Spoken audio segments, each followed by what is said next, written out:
Kargil Vijay Diwas silver Jubilee సందర్భంగా వనపర్తి జిల్లా కేంద్రంలో మాజీ సైనికుల ఆధ్వర్యంలో క్యాండిల్ ర్యాలీ నిర్వహించారు. పాలిటెక్నిక్ కళాశాల నుండి మొదలైన ఈ క్యాండిల్ ర్యాలీ రాజీవ్ చౌరస్తా వరకు సాగింది. ఈ సందర్భంగా కార్గిల్ యుద్ధ వీరుల త్యాగాలను గుర్తు చేశారు. ఈ కార్యక్రమంలో మాజీ సైనికుల సంఘం వనపర్తి జిల్లా అధ్యక్షులు వెంకటేశ్వర్ రెడ్డి, మాజీ సైనికులు పాల్గొన్నారు.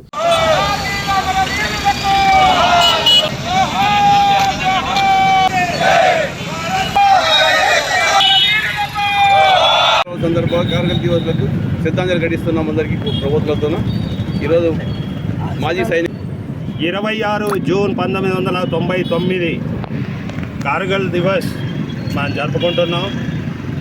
25 సంవత్సరాలు పూర్తి అయిన సందర్భంగా సిల్వర్ జూబ్లీ మనం జరుపుకుంటున్నాం.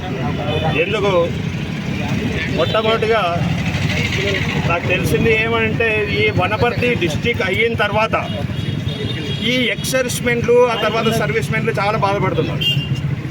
దాని గురించి అది కొద్దిగా పక్కకు పెడితే, ఈ కార్గిల్ దివస్లో కార్గిల్లో మొత్తం 9వ తేదీ మే 1999 నుండి 26 జూన్ 1919 వరకు జూలై 527 మంది మన జవాన్లు ప్రాణాలు బలిగొన్నారు. వీరమరణం పొందిన వాళ్ళు 527 మంది, 1153 మంది ఇంజూర్డ్ వికలాంగులైపోయారు.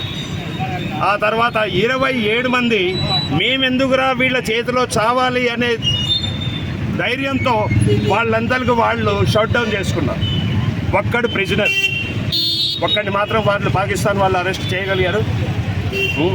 అయినా కూడా యునైటెడ్ నేషన్ పూర్తిగా అన్నది కూడా లేదు, పొజిషన్ బాగలేదు వీళ్ళది, ఇండియా చాలా కింద ఉంది, ఆ తర్వాత టెర్రరిస్టులు అందరు పైన ఉన్నారు, వీళ్ళు సాధించలేరు విజయం అన్నా కూడా మన తాళ్లతో కొంతమంది ప్రాణాలు, అంటే 527 నాకు పెద్ద సమస్య ఏం కాదనుకుంటా. ఇంత పెద్ద దేశం కొరకు 527 మంది ప్రాణాలు పోయినవి అని అంటే పెద్ద సమస్య కూడా కాదు. కానీ ఆ 527 మందితో మనం టైగర్ హిల్స్, బోరా బోరా పహాడ్స్, కార్గిల్ను పూర్తిగా మనం స్వాధీనం చేసుకున్నాం. వాళ్ళని తరిమి కొట్టడానికి మనకు ఇన్ని రోజులు పట్టింది. అంది సందర్భంగా మనం ఈరోజు విజయ్ దివస్ మనం జరుపుకుంటున్నాం.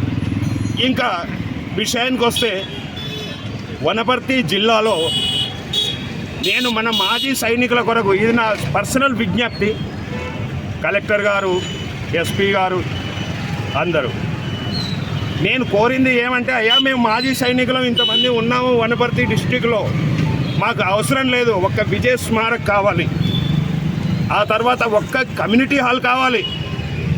అందుగురించి అని మాకు పెద్దగా అవసరం లేదు, ఒక 4 గుంటల స్థలం కేటాయించాలి.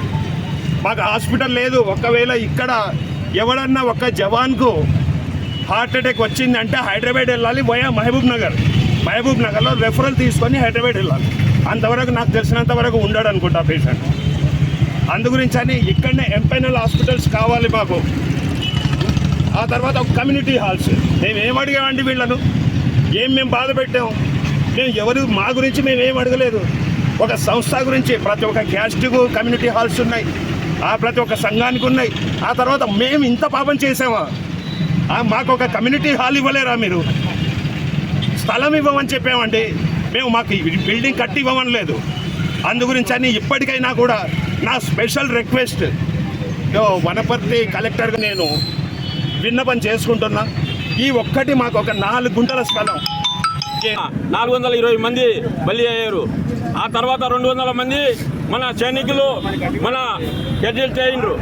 అయితే ఈరోజు మన భారతదేశంలో మాజీ సైనికులని ప్రధానమంత్రి లాల్ బహదూర్ శాస్త్రి అన్నాడు, జై జవాన్ జై కిసాన్ అంటే, జై జవాన్ భారతదేశాన్ని కాపాడుతుంది, కిసాన్ ప్రజలను కాపాడుతుంది ప్రధానమంత్రి లాల్ బహదూర్ శాస్త్రి అన్నాడు.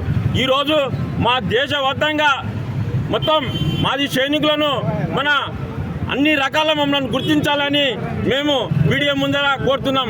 పోరాడినరు, వాళ్ళు ఎంతో బలిదానం చేసి ఆ తర్వాత మేము కూడా 25 ఏళ్ళు సైనిక రకంగా పోరాడి ఈరోజు రిటైర్డ్ అయ్యి మన ప్రజల్లో ఉంటున్నాము. ప్రజలను కదా మేము ఈరోజు కూడా మాకు అన్ని రకాల హక్కులు ఉన్నాయి, అన్ని రకాల మాకు హక్కులు ఇవ్వాలని మేము మీడియా ముందు ప్రకటించడం జరుగుతుంది.